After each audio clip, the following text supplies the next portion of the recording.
Permit ছাড়া এক রুটের বাস অন্য রুটে চলবে না বললেন অর্জুন সিং। তিনি অভিযোগ করেন, এতদিন সিন্ডিকেট রাজ চলেছে, বাস গুমটি থেকে তোলাবাজি হয়েছে, এক রুটের পারমিট বাস অন্য রুটে চলেছে, কিন্তু এসব আর হবে না।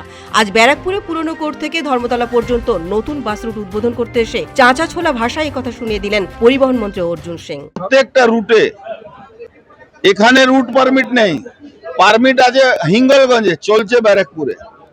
পারমিট আছে 200 অটো চলা, চলছে 600 অটো। তো এই সব দুর্নীতি কাজগুলো আমরা বন্ধ করব। এই সিন্ডিকেটে তো টাকা তুলতে হতো, 100 করে প্রত্যেক দিন তাদেরকে টাকা দিতে হতো।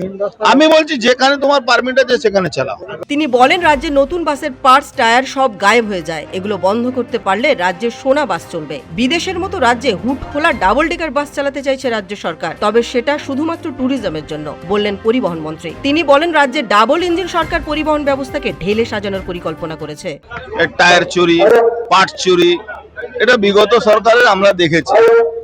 ভালো ভালো গাড়ি তার পার্টস গায়েব হয়ে যায়, বিক্রি হয়ে যায়, টায়ার পুরনো টায়ার নিয়ে এসে লাগিয়ে দেওয়া হয়।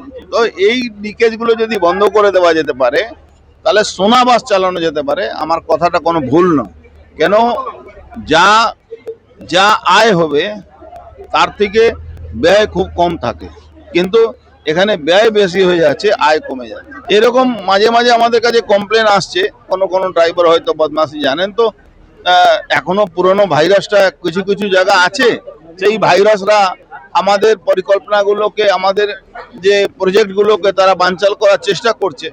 তো আমরা এই মহিলাদের জন্য পিঙ্ক কার্ডও আমাদের মুখ্যমন্ত্রী বলেছেন, পিঙ্ক কার্ড তৈরি করে তাদের হাতে দিয়ে দেওয়ার জন্য, তাদের মধ্যে সমস্ত ডাটাগুলো থাকবে। কিন্তু আমরা রিকোয়েস্ট করেছি কি কোনো রকম এরকম কমপ্লেন যাতে না আসে। এখানে